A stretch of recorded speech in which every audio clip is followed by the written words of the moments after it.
Chapter का नाम है, हाँ जी,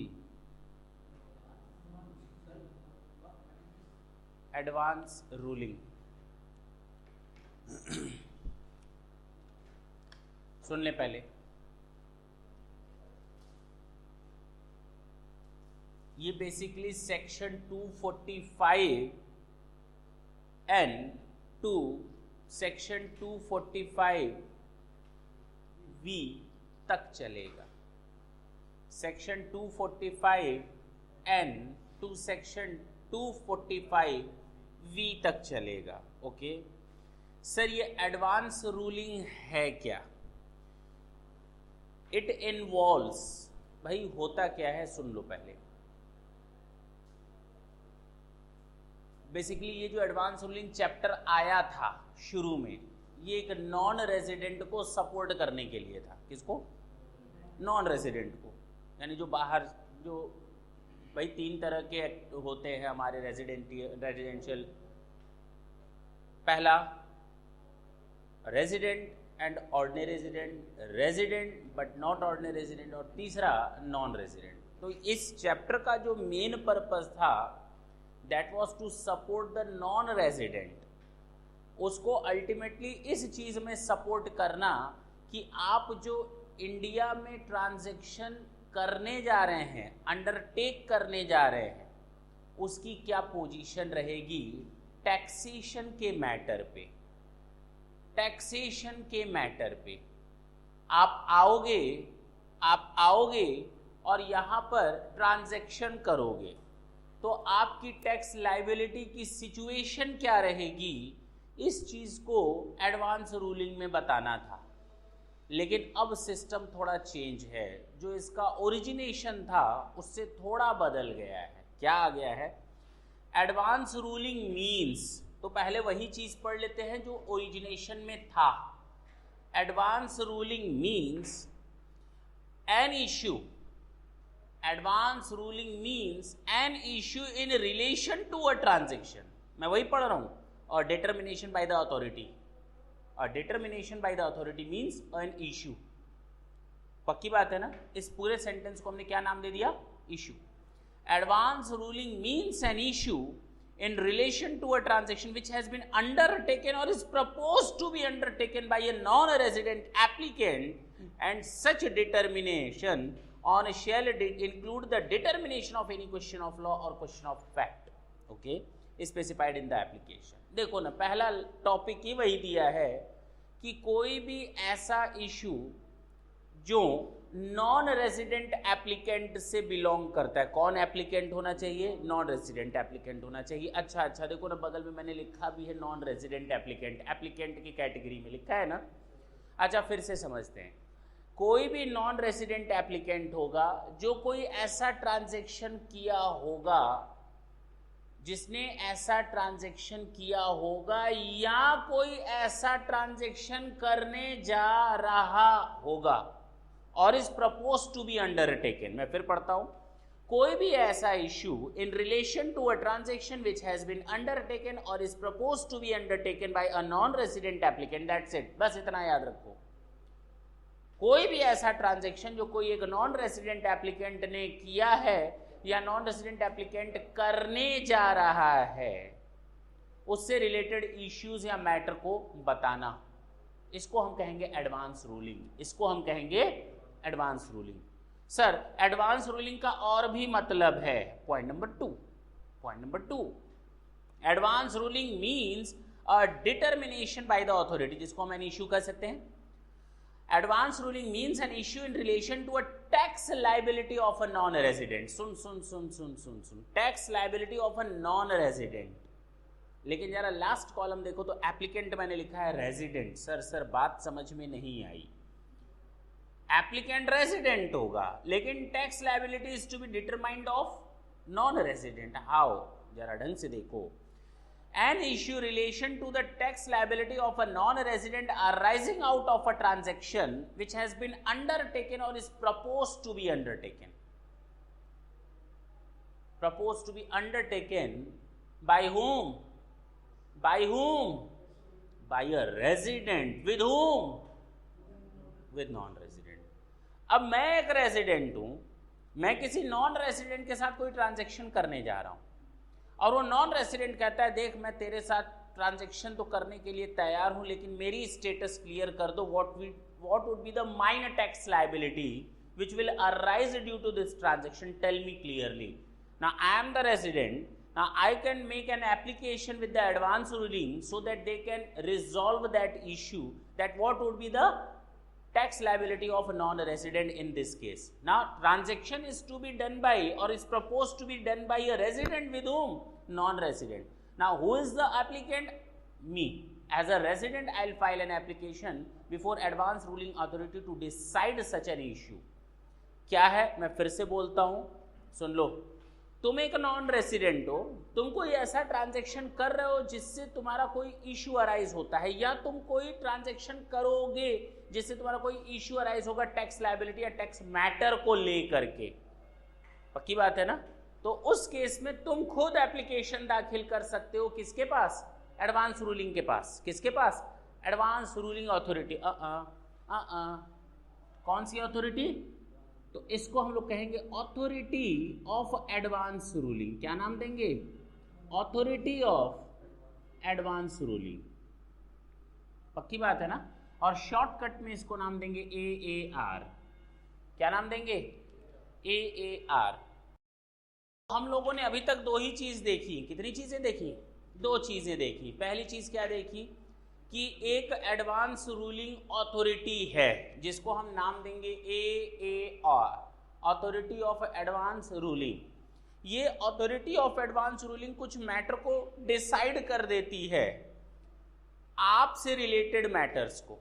आप एक नॉन रेजिडेंट हो, आप कोई ट्रांजैक्शन कर चुके या करने जा रहे हो, उससे रिलेटेड कोई भी टैक्स मैटर हो, now you just want to get the clarification regarding that transaction और प्रपोज टू बी अंडरटेकन। हाँ या ना? आपने अपनी एक एप्लीकेशन दे दी एडवांस रूलिंग अथॉरिटी को, उसने डिसाइड करके बता दिया कि ये मेरा मैटर है, आपका ये टैक्स ट्रीटमेंट होगा फलाना एंड ढिमाका। भाई कोई भी आदमी हो, किसी को मैं ट्रांजैक्शन कर रहा हूँ तो क्या मैं क्लियर नहीं होना चाहता कि मेरा टैक्स ट्रीटमेंट क्या होगा? नहीं चाहते हो? नहीं चाहते हो? अल्टीमेट उसका इम्पैक्ट कैसे और कहाँ पड़ेगा? नहीं चाहते हो? चाहते हो ना? अच्छा, दूसरा, कोई भी ऐसा इश्यू या मैटर जो एक रेजिडेंट ट्रांजैक्शन कर रहा होता है किसी नॉन रेजिडेंट के साथ, या करेगा, कर चुका होता है या करेगा किसी नॉन रेजिडेंट के साथ, तो उससे रिलेटेड कोई डिटर्मिनेशन या इश्यू को रिजॉल्व करना। पहले केस में नॉन रेजिडेंट ने एप्लीकेशन दिया था और दूसरे केस में रेजिडेंट अप्लाई करेगा। जी हाँ, किसकी टैक्स लायबिलिटी जानने के लिए? नॉन रेजिडेंट की टैक्स लायबिलिटी जानने के लिए। तीसरा point number 3, an issue relation to the tax liability of a resident applicant. Sir ये तो मामला ही पलट चुका है। ओरिजिनेशन तो इसका नॉन रेजिडेंट से रिलेटेड मैटर को डिस्कस करना था, लेकिन आज आप कहते हैं रेजिडेंट एप्लीकेंट। अच्छा, arising out of a transaction which has been undertaken or is to be proposed to be undertaken by such applicant। यानी कि यहाँ पर तो नॉन रेजिडेंट नाम की तो कोई चिड़िया है ही नहीं। लेकिन लेकिन लेकिन लेकिन लेकिन लेकिन सामने देखो तो मैंने बोला है resident notified by the central government, और इसमें सेंट्रल गवर्नमेंट द्वारा नोटिफाइड जो एसएससीज हैं वो हैं केवल PSUs, पब्लिक सेक्टर अंडरटेकिंग्स। इस समय कौन सा नोटिफाइड है? PSU। केवल PSU ही अप्लाई कर सकते हैं। पब्लिक सेक्टर अंडरटेकिंग अगर वो कोई ट्रांजेक्शन कर रहे हैं, कर चुके हैं या करने जा रहे हैं, तो उससे रिलेटेड मैटर्स को, टैक्स लायबिलिटी से रिलेटेड मैटर को जानने के लिए वो एप्लीकेशन दाखिल कर सकते हैं एडवांस रूलिंग अथॉरिटी के पास। Is it clear? यानी अभी तक कितने लोग आए?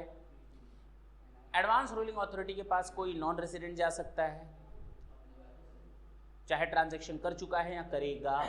कोई रेजिडेंट जा सकता है जो किसी नॉन रेजिडेंट के साथ ट्रांजैक्शन कर चुका है या करेगा, नॉन रेजिडेंट की टैक्स लायबिलिटी जानने के लिए। और तीसरे केस में हम लोगों ने बताया कोई रेजिडेंट एप्लीकेंट जो कि नोटिफाइड बाय सेंट्रल गवर्नमेंट है, जिसमें PSU शामिल हैं, वो जा सकते हैं अपने आप को एप्लीकेंट बनाने के लिए, बना सकते हैं। Next, an issue relating to the computation of total income which is pending before any income tax authority और द एपीलेट अथॉरिटी। केवल टैक्स लायबिलिटी को डिटरमाइन करने के लिए अगर आपका कोई केस पेंडिंग है इनकम टैक्स अथॉरिटी या अपीलेट अथॉरिटी में, कोई भी पर्सन, कोई भी रेजिडेंट, देखो नोटिफाइड रेजिडेंट, कोई भी पर्सन जो नोटिफाइड है, कोई भी नोटिफाइड रेजिडेंट अपनी टैक्स लाइबिलिटी जानने के लिए, सर टैक्स लाइबिलिटी क्यों जानने के लिए, सारे केसेस में ना, केवल उन्हीं केसेस में जिनका वो केस पेंडिंग है, हर एक केस में नहीं जा सकता। अगर किसी नोटिफाइड रेजिडेंट का कोई केस पेंडिंग है इनकम टैक्स अथॉरिटी में या अपीलेट अथॉरिटी में, तो वो एडवांस रूलिंग अथॉरिटी में एप्लीकेशन दाखिल कर सकता है एडवांस रूलिंग लेने के लिए। तो an issue relating to computation of total income which is pending before any income tax authority और द अपीलेट अथॉरिटी, अंडरलाइन कर लो, pending pending pending which is pending before any income tax authority और the appellate authority. Last determination or decision by the authority whether an arrangement, arrangement मतलब कोई भी ऐसा arrangement, mutual arrangement होता है ना, जिसका अल्टीमेट इंपैक्ट क्या हो, सरकार को ठेंगा दिखाना, सरकार को मूर्ख बनाना। बात समझना, हमारा कोई अरेंजमेंट किसी नॉन रेसिडेंट के साथ हो रहा है, किसके साथ हो रहा है, नॉन रेसिडेंट के साथ हो रहा है, which is propose to be undertaking by a person being a resident or a non resident, is an impermissible avoidance agreement. आप कोई भी ऐसा सेटअप डाल रहे हो, कोई भी ऐसा म्यूचुअल एग्रीमेंट या अरेंजमेंट डाल रहे हो किसी रेसिडेंट के साथ या किसी नॉन रेसिडेंट के साथ, तो देखो आगे लिखा हुआ एप्लीकेंट में रेसिडेंट और नॉन रेसिडेंट, तो कोई भी एप्लीकेंट हो सकता है, चाहे रेसिडेंट चाहे नॉन रेसिडेंट, हाँ या ना। कोई भी आप ऐसा ट्रांजैक्शन करने जा रहे हो, कोई भी ऐसा एक अरेंजमेंट यानी कि व्यवस्था बनाने जा रहे हो दो लोगों के बीच में, जिसका मेन पर्पस टैक्स की चोरी करना हो, हाँ या ना, या टैक्स को अवॉइड करना हो म्यूचुअल अंडरस्टैंडिंग के थ्रू, तो वहां पर determination or an issue relating to whether an arrangement which is propose to be undertaken by an person being a resident or a non resident is an impermissible avoidance agreement. Is it clear? तो कुल मिलाकर हमारे कितने points हैं? 5।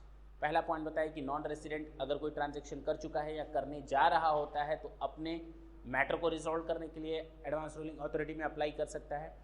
कोई भी resident जो किसी नॉन रेसिडेंट के साथ ट्रांजैक्शन कर चुका होता है या करने जा रहा होता है और नॉन रेसिडेंट की टैक्स लायबिलिटी को डिटरमाइन करने के लिए वो रेसिडेंट एप्लीकेंट बन सकता है। तीसरा, कोई भी टैक्स लायबिलिटी डिटरमाइन करने के लिए कोई भी कोई भी नोटिफाइड रेजिडेंट एसएससी, कोई भी नोटिफाइड रेजिडेंट एसएससी जो सेंट्रल गवर्नमेंट द्वारा नोटिफाइड हो, जिसको हम पीएसयू का नाम देंगे, वो जा सकते हैं अपने मैटर को रिजॉल्व करवाने के लिए एडवांस रूलिंग अथॉरिटी में डिटर्मिनेशन करने के लिए। फोर्थ बताया था, कोई भी रेजिडेंट या नोटिफाइड एसएससी जो कंप्यूटेशन ऑफ टोटल इनकम के बारे में एप्लीकेशन दाखिल करना चाहते हैं, वो जा सकते हैं एडवांस रूलिंग अथॉरिटी में एप्लीकेंट बन सकते हैं डिटर्मिनेशन ऑफ टोटल इनकम के बारे में।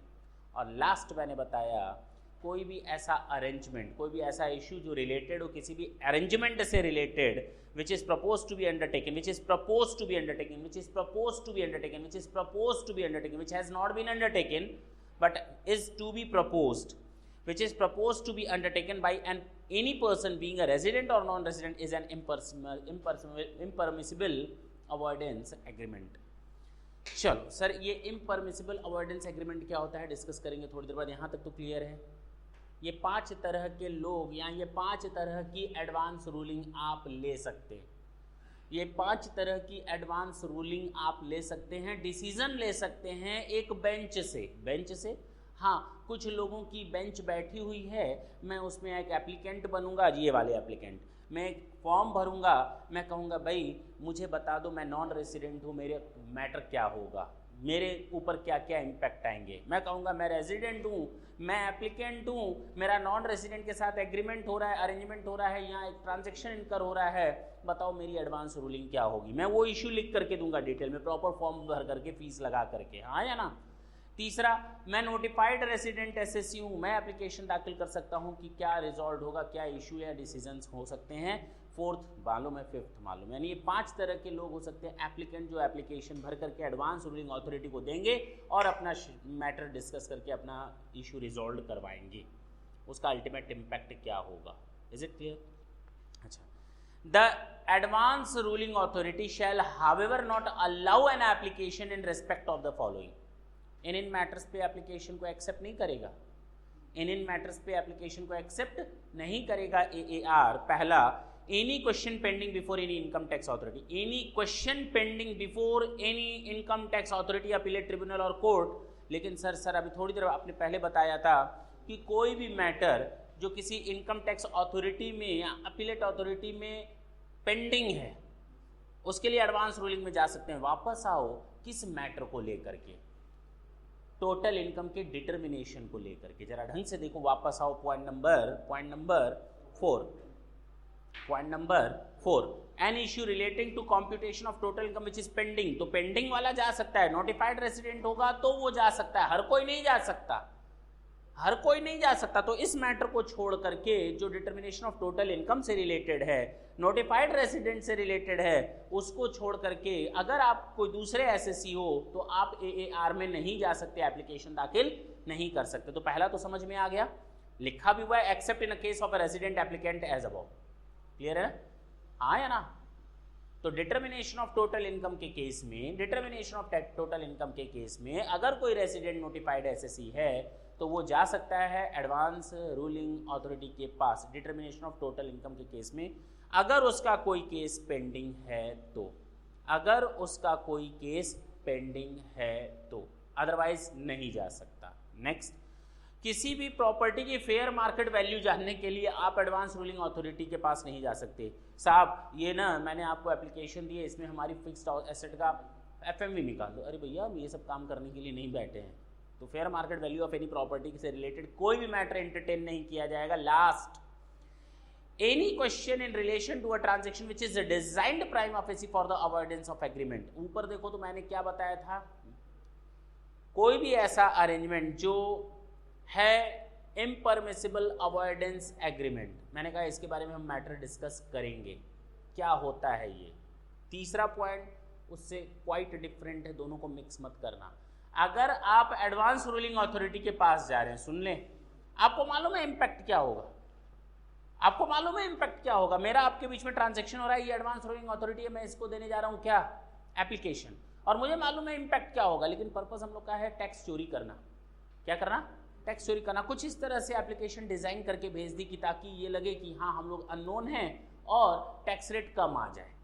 तो यहाँ पर पर्पस हम दोनों का क्या था? टैक्स की चोरी करना। कुछ इस तरह से डिजाइन करके भेजा गया था जिससे हमारा टैक्स कम आ जाए, और एक बार एडवांस रूलिंग अथॉरिटी मिल गई या डिसीजन मिल गया तो हम लोग उसी को ही अवेल करेंगे और बेनिफिट ले लेंगे। तो हम लोग का मेन मकसद यहाँ पर टैक्स की चोरी करना है। तो अगर हम एडवांस रूलिंग अथॉरिटी के पास जा रहे हैं, एप्लीकेशन दे रहे हैं और उसका मेन पर्पस टैक्स की चोरी करना है, अवॉइडेंस ऑफ इनकम टैक्स, तो वहां पर बेटा गड़बड़ हो जाएगा। ठीक है ना? बोलो, any question in relation to a transaction which is designed prima facie for the avoidance of income tax except in a case of resident applicant, में छोड़ दो। एक केस लॉ है, जरा उसके बारे में तुम लोग हमें बताना। मैंने तुम लोग को बताया कोई भी केस पेंडिंग हो उस पर हम नहीं जा सकते, लेकिन डिटर्मिनेशन ऑफ टोटल इनकम से रिलेटेड होगा इनकम टैक्स अथॉरिटी या अपीलेट अथॉरिटी में जो जा सकते हैं, लेकिन नोटिफाइड एसएससी होनी चाहिए। लिखा है advance ruling is sought only in respect of transaction undertaken or propose to be undertaken by a non resident. एक नॉन रेसिडेंट है, कैन नॉट सीक रूलिंग, यहां आंसर बता दिया। एक नॉन रेसिडेंट इस तरह का एडवांस रूलिंग में नहीं जा सकता। किस तरह का एडवांस रूलिंग में?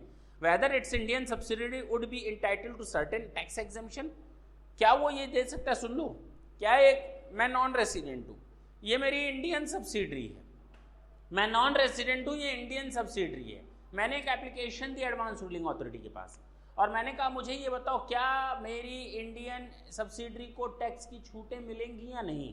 क्या हम एप्लीकेशन दाखिल कर सकते हैं? कोई ट्रांजैक्शन हो रहा है क्या मेरा इसके साथ? नहीं हो रहा। प्रपोज टू बी है क्या? नहीं है, तो नॉन रेसिडेंट तो नहीं जा सकता। यहां पर कोई ट्रांजैक्शन तो प्रपोज है ही नहीं, यहां तो कोई ट्रांजैक्शन है ही नहीं हम लोगों के बीच में जिसके बारे में हम एडवांस रूलिंग लें। एडवांस रूलिंग तो केवल किसी ट्रांजैक्शन जो हम दोनों के बीच में हो चुका है उससे रिलेटेड मैटर पर ले सकते हैं, और जो होगा उससे रिलेटेड मैटर पर ले सकते हैं। हम ये नहीं बोल सकते हमको ये बेनिफिट्स मिलेंगे या नहीं मिलेंगे। अ non resident can not seek advance ruling, एक नॉन रेसिडेंट इन तरह के मैटर्स पर एडवांस रूलिंग की अपेक्षा ना करे तो ज्यादा बेटर है। पक्की बात है ना, बेटर क्या, वो कर ही नहीं सकता। बोलो, यहां तक की कहानी क्लियर है? हाँ या ना? हाँ बोलो बोलो बोलो। अगर टैक्स अवॉइडेंस के लिए आपने कोई एडवांस रूलिंग करने की कोशिश की, सामने वाली अथॉरिटी से आपने एडवांस रूलिंग मांगने की कोशिश की, तो बेकार है, ऐसा आप नहीं कर सकते। कोई भी अथॉरिटी ऑफ एडवांस रूलिंग आपका कोई भी ऐसा एप्लीकेशन एंटरटेन नहीं करेगी जिसका मेन मकसद टैक्स अवॉइडेंस को लेकर के हो। चल सकते हैं आगे? जाहिर सी बात है, एप्लीकेशन को एक्सेप्ट करने वाले तो जानेंगे ही एप्लीकेशन का मेन मुद्दा क्या है, मेन माजरा क्या है और अल्टीमेट उसका इम्पैक्ट क्या होगा। और जरा देखो तो पहला ऊपर एडवांस रूलिंग मीन्स पर आ जाओ, एडवांस रूलिंग मीन्स पर आ जाओ तो पहला पॉइंट मैं फिर से डिस्कस करता हूं, and such determination shall include the determination of any question of law or of fact specified in the application. यानी advance ruling authority question of law and question of fact पर भी decision देगी, question of law and question of fact पर भी decision देगी, उससे related भी डिटर्मिनेशंस आएंगे। यानी एडवांस रूलिंग अथॉरिटी के पास पावर हैं नॉन रेसिडेंट से रिलेटेड मैटर को पिक करने के लिए, लेकिन ट्रांजैक्शन जो हो चुके हैं, ट्रांजैक्शन जो प्रपोज्ड है, उनसे रिलेटेड मैटर पर डिस्कस करने के लिए। Is it clear? अच्छा, where a resident applicant has made an application to AAR and referred issues therein for a decision of AAR, then any income tax authority or tribunal should not take any decision in respect of such issues. In other words, a resident assessee cannot pursue both the remedies. आप एक resident हो, आपका कोई case pending चल रहा है, मैंने ऊपर बताया ना, कोई एसएससी है, रेजिडेंट है, उसका कोई केस पेंडिंग है, और अगर एसएससी रेजिडेंट है, उसका कोई पेंडिंग केस है, total income tax liability determine करने के लिए उसने एएआर दाखिल कर लिया है, तो कर सकता है, वो बताया था कर सकता है। तो अगर उसने एएआर दाखिल किया, अब मैटर यहां से भी डिसीजन में आएगा और मैटर वहां से भी डिसीजन में आएगा, क्योंकि केस तो पेंडिंग है, उसको देखने वाली एक अलग अथॉरिटी है, इनकम टैक्स अथॉरिटी और अपीलेट अथॉरिटी, उस पर काम चल रहा है, इधर मैंने उसको एडवांस रूलिंग में डाल दिया, मैंने कहा जहां फायदा मिलेगा ना वहां काम कर लेंगे। आप एक साथ दो रेमेडीज नहीं ले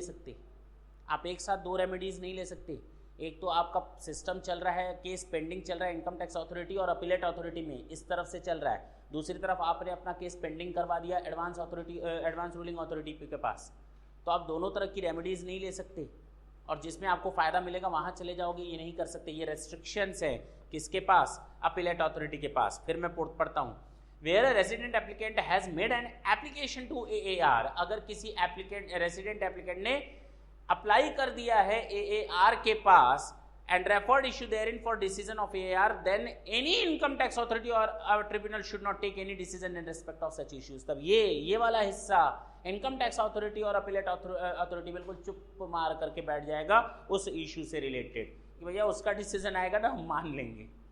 नहीं समझे? हम दोनों जगह नहीं जा सकते। तो जिस मैटर को लेकर हम एडवांस रूलिंग में चले गए हैं, अगर वो केस ऑलरेडी पेंडिंग है, तो अगर एडवांस रूलिंग को हमने प्रेफरेंस तो देनी ही देनी है, तो ये इनकम टैक्स अथॉरिटी और अपीलेट अथॉरिटी भी चुप मार करके बैठ जाएगा और कहेगा चलो उसका डिसीजन आने दो उस मैटर पे, तभी हम केस को उस मैटर पे आगे बढ़ाएंगे, उस मैटर पे। सच इश्यू, बाकी सारे इश्यूज ऐसे चलते रहेंगे, लेकिन उस इश्यूज पर चुप मार करके बैठ जाएंगे जो इश्यू एडवांस रूलिंग अथॉरिटी पर जा चुके। कौन कौन बनता है एडवांस रूलिंग अथॉरिटी में? कौन कौन होता है सर? एक चेयरमैन होता है ना, एक वाइस चेयरमैन होता है और मेंबर्स होते हैं। एक चेयरमैन होता है, एक वाइस चेयरमैन होता है और मेंबर्स होते हैं। तो कौन कौन होते हैं जरा नेक्स्ट पेज देखो तो वहां लिखेगा। चेयरमैन कौन हो सकता है? सुप्रीम कोर्ट का जज। वाइस चेयरमैन कौन हो सकता है? हाई कोर्ट का जज। और मेंबर्स कौन हो सकते हैं? दो, एक रेवेन्यू मेंबर और एक लॉ मेंबर। जो बेंच बनती है हम उसकी बात करते हैं, यानी कि जो एडवांस रूलिंग अथॉरिटी होती है हम उनके बेंचेस की बात कर रहे हैं। और इसकी मेन बेंच हमारी जो दिल्ली में होती है, क्या होती है? मेन बेंच दिल्ली में है। रेवेन्यू मेंबर कौन होगा? IRS का मेंबर होगा, फ्रॉम इंडियन रेवेन्यू सर्विस, यानी कि principal chief commissioner of income tax और chief commissioner of income tax, वो हो सकता है। इसका मेंबर कौन होगा? रेवेन्यू मेंबर कौन होगा? Principal chief commissioner of income tax and chief commissioner of income tax. Revenue member इन्हीं दोनों में से कोई बनेगा। और लॉ मेंबर कौन बनेगा? सर वो भी IRS से आएगा, additional secretary to government of India, additional secretary to government of India. यानी सुनो ना, 4 मेंबर हो गए। कौन कौन से मेंबर हो गए सर? चेयरमैन होगा सुप्रीम कोर्ट का जज, वाइस चेयरमैन होगा हाई कोर्ट का जज, अच्छा रेवेन्यू मेंबर होगा PCCIT और CCIT, और लॉ मेंबर होगा हमारा general secretary of additional secretary to government of India. अच्छा, टर्म्स एंड कंडीशन जैसा सेंट्रल गवर्नमेंट डिसाइड करेगी वो आपके अपॉइंटमेंट की टर्म्स कंडीशन होंगे। आप सेंट्रल गवर्नमेंट के अंडर में काम करते हैं, जैसा सेंट्रल गवर्नमेंट जाहिर करेगी रखेगी वो टर्म्स एंड कंडीशन, हाँ या ना, उतनी तनख्वाह मिलेगी, उतने अलावेंसेस मिलेंगे, उतने बेनिफिट्स मिलेंगे। Officers and employees, central government को जितनी मर्जी उतनी बेंचेस के लिए उतने ऑफिसर्स अपॉइंट कर सकती है। दिक्कत क्या है आपको? दिक्कत क्या है? अच्छा, constitution of bench, it shall consist chairman और vice chairman and 1 revenue and 1 law member. हो तो क्या, बोलो ना। तो दिल्ली, मुंबई, कोलकाता एंड चेन्नई में इनकी ऑफिसेज हैं। मेन ऑफिस कहाँ पे है? दिल्ली में। Vacancies not to invalidate proceeding. सुनो, अब हुआ क्या, एक बेंच आ गई, एक बेंच बैठी डिसीजन सुनाने के लिए। अचानक उस बेंच में मान लो 3 लोग थे, वाइस चेयरमैन, लॉ मेंबर और रेवेन्यू मेंबर। सुन लो, 3 लोग थे उस बेंच में, और वो लोग अपना डिसीजन सुनाते सुनाते तब तक एक वैकेंसी लॉ मेंबर की खाली हो गई। 2 लोगों ने मिलकर के डिसीजन सुना दिया। अब कोई ये नहीं इनवैलिडेट कर सकता इस एडवांस रूलिंग अथॉरिटी के इस पॉइंट पर कि ये तो इलीगल है। 3 लोग मेंबर थे, बेंच के 3 लोग थे, बेंच में 3 लोग थे, वाइस चेयरमैन, या तो चेयरमैन रहेगा या तो वाइस चेयरमैन रहेगा, दोनों एक साथ नहीं रह सकते। चेयरमैन रहेगा या वाइस चेयरमैन, तो वाइस चेयरमैन बेंच में था, एक लॉ मेंबर था, एक रेवेन्यू मेंबर था। 3 लोग मिलकर के बेंच बना रहे थे, एक बेंच। बात समझना। अब एक आदमी की उसकी छुट्टी हो गई। अब छुट्टी हो गई तो 2 लोगों ने मिलकर के डिसीजन दे दिया, वैकेंसी निकल गई, मतलब खाली हो गई जगह, और 2 लोगों ने मिलकर के डिसीजन दे दिया। अब उस आप एडवांस रूलिंग अथॉरिटी पर क्वेश्चन मार्क नहीं लगा सकते कि इसने जो डिसीजन दिया वो सही नहीं दिया और ये इनवैलिडेट प्रोसीडिंग हो गई। ना ना ना ना, वो वैलिड ही रहेगा उनका डिसीजन, उस पर आप क्वेश्चन मार्क नहीं लगा सकते। तो लिखा है, no proceeding before or pronouncement of advance ruling by the authority shall be questioned or shall be invalid on the ground merely of the existence of any vacancy or defect in the constitution of the authority. Whatever the decision will be taken by that advance ruling authority will be prevailed. Is it clear? पक्की बात है ना? That will be okay, legally held. Application for advance ruling, sir मत बताइए, सब application एक दाखिल करेंगे प्रेस्क्राइब्ड फॉर्म में, 10,000 रुपये फीस या जो डिसाइडेड फीस है जो दोनों में से हायर होगी वो दाखिल कर देंगे, बात खत्म, हम एप्लीकेशन दाखिल कर देंगे, हाँ या ना। प्रोसीजर क्या होगा? The authority on receipt of an application will send a copy to the PCCIT or CCIT and wherever considered necessary also call upon the principal commissioner or commissioner to furnish relevant records. Such record will be returned to the principal commissioner or commissioner as soon as possible. अब advance ruling authority ऐसे नहीं कि कोई application दिया तुरंत decision दे दो ना, पहले तो हम उससे रिलेटेड सारे टैक्स मैटर के मामले जितने भी चल रहे होंगे उनके रिलेटेड मैटर्स को हम मंगवाएंगे, रिकॉर्ड्स मंगवाएंगे principal commissioner of income tax से या कमिश्नर ऑफ इनकम टैक्स से, हाँ या ना। और जितना जल्दी होगा एडवांस रूलिंग अथॉरिटी उन जल्दी जल्दी पेपर्स पर अपना काम करके जितना जल्दी हो सके उन पेपर्स को वापस अपनी अथॉरिटी को सौंप दो। पता चला वहाँ पर मैटर पेंडिंग पड़ा हुआ है, पेंडिंग ही रह जाएगा। नहीं समझे? पेपर आपने वहाँ से मंगाया, काम करो और वापस करो जितना जल्दी हो सके, लेकिन वहाँ से पेपर और रिकॉर्ड्स मंगवा सकते हैं। द अथॉरिटी में इधर अलाउ और रिजेक्ट एन एप्लीकेशन, और उन रिकॉर्ड्स और एप्लीकेशन को देखने के बाद अगर अथॉरिटी चाहे तो एप्लीकेशन को एक्सेप्ट भी कर सकती है और एप्लीकेशन जो आपने दी उसको रिजेक्ट भी कर सकती है। लेकिन लेकिन लेकिन लेकिन लेकिन लेकिन इन मैटर्स पर वो एप्लीकेशन को एक्सेप्ट नहीं करेगी। किन किन मैटर्स को? सर आपने तो बता दिया है, वही वाले मैटर, अगर कोई इनकम टैक्स अथॉरिटी में कोई कैश पेंडिंग पड़ा है तो वो बता दिया था, और दूसरा प्रॉपर्टी की फेयर मार्केट वैल्यू देखने के लिए, और तीसरा जिसका लास्ट मेन पर्पस टैक्स को अवॉइड करना है, हाँ या ना। अच्छा, हावर नो शेल, अब बताओ, अब आपने कोई एप्लीकेशन दी है और उस एप्लीकेशन को एडवांस रूलिंग अथॉरिटी रिजेक्ट कर रही है, तो कितनी बड़ी गलती हो जाएगी अगर हम एसएससी को सुनने का बिना मौका दिए उसकी एप्लीकेशन को रिजेक्ट कर दें। तो first of all natural justice लगेगा and hear the SSC will be heard first, यानी opportunity of hearing will be given to the SSC first. हाँ या ना? Unless an opportunity has been given to the applicant. Further where an application is rejected the reason for rejection shall be given in the order. और rejection order बनेगा, bracket में लिख दो rejection order, और rejection order जब भी बनेगा वो लिखित में बनेगा। वो किस में बनेगा? लिखित में। यानी आपकी एप्लीकेशन अगर एक्सेप्ट नहीं हुई तो उसका रिजेक्शन ऑर्डर बनेगा, और रिजेक्शन ऑर्डर हमेशा लिखित में होता है। ये नहीं बोल दिया जाओ तुम्हारी एप्लीकेशन एंटरटेन नहीं करेंगे, ऐसे बोलने से नहीं होगा, बल्कि लिख करके देना होगा कि ये वो कारण है जिनके कारण आपकी एप्लीकेशन एक्सेप्ट नहीं की गई। An applicant on request can appear either in person or can be represented through a duly authorized representative. The authority will pronounce advance ruling authority within 6 months, the most important line, from the receipt of the application by the authority. यानी जिस दिन application आपने accept की है advance ruling authority ने, उस date के 6 महीने के अंदर आपको अपना डिसीजन सुनाना है। ज़्यादा लिंगर ऑन नहीं करना है। पता चला ट्रांजेक्शन होना क्या था, कभी नहीं होगा। हाँ या ना? एप्लीकेबिलिटी, सुनो ना कितना बड़ा पावर दिया गया है, ताकि कुछ सोच समझ करके पावर दिया गया होगा एडवांस रूलिंग अथॉरिटी को, नहीं दिया गया होगा। आप डिसीजन दो, आप एडवांस रूलिंग अथॉरिटी को आप डिसीजन दो, और आपके डिसीजन को कोई दबा दे तो आपके डिसीजन का फायदा क्या? तो ना तो अब इनकम टैक्स डिपार्टमेंट आपके डिसीजन को ना कर पाएगा और ना एसएससी कर पाएगा। बात समझ में आई? तो कहा गया the advance ruling shall be binding only on the applicant, जो दे रहा है, who has sought it, and in respect of the specific transaction relation to which advance ruling was sought, it will also be binding on the principal commissioner or commissioner and the income tax authority subordinate to the principal commissioner or commissioner who have jurisdiction over the applicant. यानी सबके ऊपर ये compulsorily apply हो जाएगा। यानी उन transaction से related matter पर इनकम टैक्स डिपार्टमेंट को भी अब वो एडवांस रूलिंग अथॉरिटी फॉलो करनी पड़ेगी, एज वेल एज एप्लीकेंट तो बाउंड होगा ही होगा, क्योंकि उसी ने कहा था मेरा डिसीजन। तो the advance ruling will continue to remain in force unless there is a change either in law or in fact on the basis of which the advance ruling was pronounced. जो advance ruling authority का decision है वो वैसा ही as such रहेगा।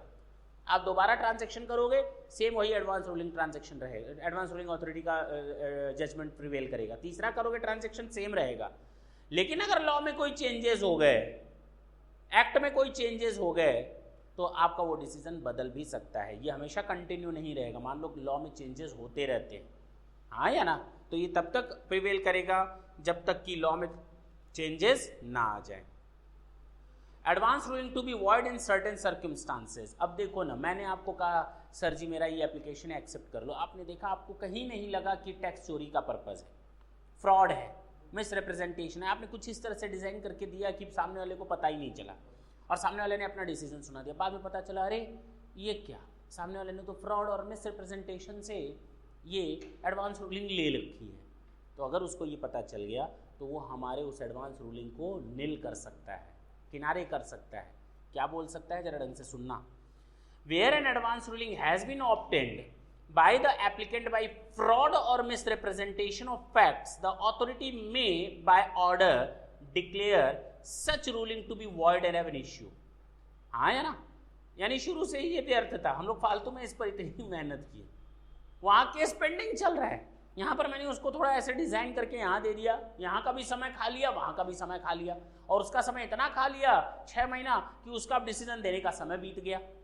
तो कहा गया ना ना, जितना दिन इसने लिया एडवांस रूलिंग अथॉरिटी ने, उनके जितने दिन लेने थे, इसने जितना दिन ले लिया, ये दिन उठाकर उसके डिसीजन में जोड़ दो कि वो और इतने दिन ले सकता है। अब बात समझ में आई? ताकि वो अपना डिसीजन प्रॉपर वे में ले सके, क्योंकि आपने यहाँ का दिन खा लिया कहाँ पे, यहाँ पे। अब वो लोग बेचारे अपना डिसीजन तो दे नहीं पाए, यहाँ से भी टाइम फिस, तो यहाँ से उठा करके वो दिन, जितने दिन आपने यहाँ खाए हैं, वो वापस उस अथॉरिटी को जहाँ चल रहा था केस वहाँ पर दे दो, ताकि वो अपना काम आसानी से कर सके। चलो, the provision of the act shall apply to the applicant as if such advance ruling had never been made. इस तरह से काम होगा कि ऐसा एडवांस रूलिंग कभी लिया ही नहीं गया। A copy of this order shall be sent to the applicant and the principal commissioner or commissioner by the advance ruling authority. हाँ या ना?